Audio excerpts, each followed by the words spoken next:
ये कहानी क्लाउड नाम के एक लड़के के ऊपर आधारित है जिसे अपने ही दोस्त की माँ के साथ प्यार हो जाता है और वो उसके साथ गपागप भी करता है।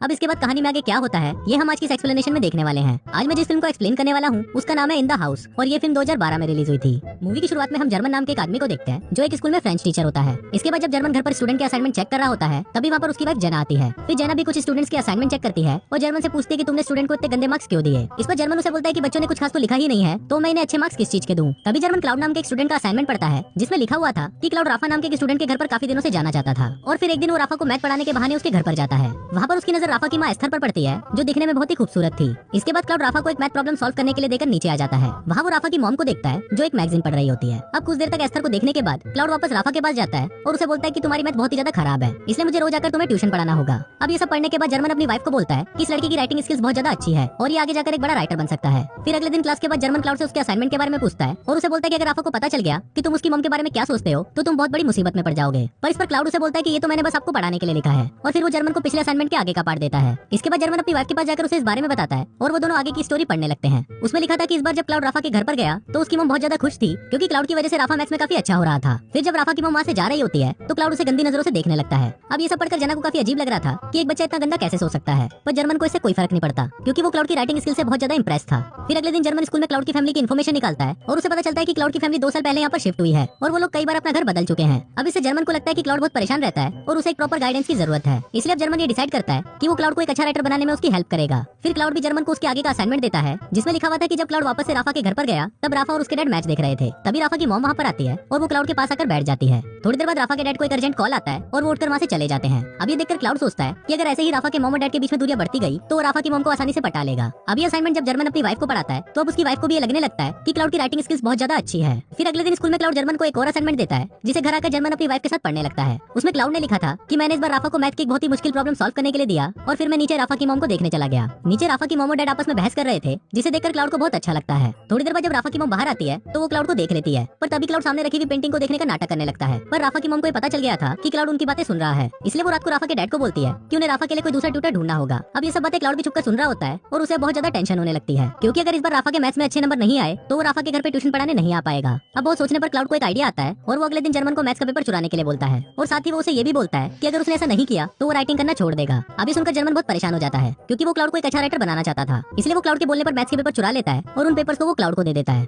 अब अगले दिन जब टेस्ट होता है तो राफा के उसमें बहुत अच्छे मार्क्स आते हैं जिसको देखकर उसके मॉम डैड को बहुत अच्छा लगता है और वो क्लाउड को राफा को ट्यूशन पढ़ाने देते हैं। इसके बाद राफा के डैड क्लाउड को उनके साथ फुटबॉल मैच खेलने के लिए बोलते हैं पर क्लाउड उन्हें मना कर देता है क्योंकि जब वो दोनों मैच खेलने के लिए बाहर जाएंगे तो घर पर राफा की मॉम अकेली होगी जिस वजह से वो उनसे अकेले में मिल पाएगा। फिर अगले दिन जब राफा अपने डैड के साथ मैच खेलने के लिए जाता है तो क्लाउड राफा के घर पर आ जाता है। वहाँ पर राफा की मॉम अकेली थी और उनके पूछने पर क्लाउड बताता है कि वो यहाँ पर अपनी मैथ्स की बुक लेने आया है। पर जब उसकी मॉम मैथ्स की बुक को ढूंढने लगती है तो उसे वहाँ पर कोई बुक नहीं मिलती। इसके बाद क्लाउड राफा की मॉम की इयरिंग्स देखकर बोलता है कि ऐसी ही इयरिंग उसकी मॉम के पास भी थी पर वो अब इस दुनिया में नहीं है। अभी सुनकर राफा की मॉम इमोशनल हो जाती है और फिर वो दोनों कोल्ड ड्रिंक पीकर बातें करने लगते हैं।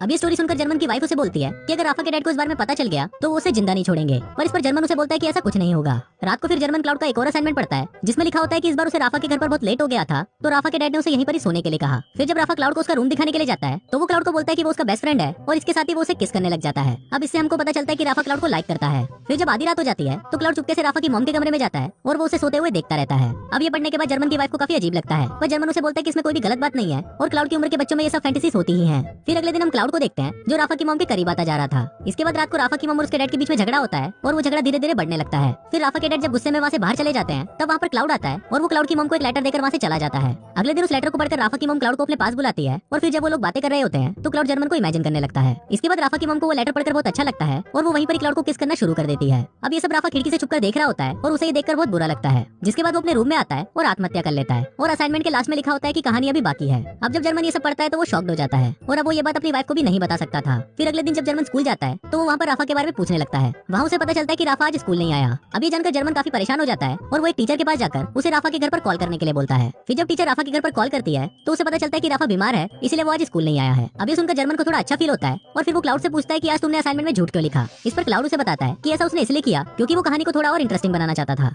अब जर्मन को भी ये लगने लगा था कि अगर राफा को ये सब पता चल गया तो वो सच में आत्महत्या कर लेगा, इसलिए वो क्लाउड को ये सब लिखना बंद करने को बोलता है। पर क्लाउड उसे मना कर देता है और बोलता है कि अब मैं लिखना बंद नहीं कर सकता। अभी सुनकर जर्मन उसे बोलता है कि ठीक है पर अब से मैं तुम्हारी कोई स्टोरी नहीं पढ़ूंगा। अभी सुनने के बाद क्लाउड अपनी अगली स्टोरी को वही डस्टबिन में फेंक कर चला जाता है। पर तभी जर्मन भी अपने आप को रोक नहीं पाता और वो उस स्टोरी को डस्टबिन से निकालकर पढ़ने लगता है। उसमें लिखा था कि आज राफा के डैड बहुत उदास घर आए थे क्योंकि अब वो अपनी जॉब से बहुत ज्यादा परेशान है। तभी राफा की मॉम वहाँ पर आती है और उन्हें बताती है कि वो प्रेग्नेंट है। ये सुनकर राफा के डैड बहुत खुश हो जाते हैं, पर तभी वहाँ पर राफा आता है और उनको बोलता है कि क्लाउड अब हमारे घर नहीं आएगा और आप लोग मेरे लिए कोई दूसरा ट्यूटर ढूंढो। ये पढ़ने के बाद जर्मन क्लाउड के पास जाता है और उसे बोलता है कि अब तुम्हें राफा के घर जाना बंद कर देना चाहिए। इस पर क्लाउड भी एग्री करता है और वो जर्मन को बोलता है कि अब वो कभी नहीं लिखेगा। फिर क्लाउड जर्मन को आगे की कहानी बताता है कि आज उसकी और राफा की लड़ाई हुई थी क्योंकि उसको मेरे और उसकी मॉम के अफेयर के बारे में पता चल गया था। इसके बाद हम देखते हैं कि क्लाउड अपनी कहानी को पूरा करने के लिए राफा की मॉम के पास जाता है, पर राफा की मॉम उसका लिखा हुआ लेटर उसे वापस कर देती है। फिर क्लाउड उसे बोलता है कि हम दोनों यहाँ से कहीं दूर जा सकते हैं, पर राफा की मॉम उसे मना कर देती है क्योंकि क्लाउड उम्र में बहुत छोटा था। अब इससे क्लाउड को बहुत बुरा महसूस होता है और वो रोने लगता है। इसके बाद क्लाउड जर्मन के घर पर आता है जहाँ उसकी वाइफ जीना उसे बताती है कि जर्मन अभी घर पर नहीं है। इस पर क्लाउड उसे बोलता है कि मुझे पता है कि वो घर पर नहीं है, इसीलिए ही तो मैं यहाँ पर आया हूँ। इसके बाद हम जर्मन को देखते हैं जिसे स्कूल से निकाल दिया जाता है क्योंकि प्रिंसिपल को पता चल गया था कि उसी ने ही पेपर चुराया है।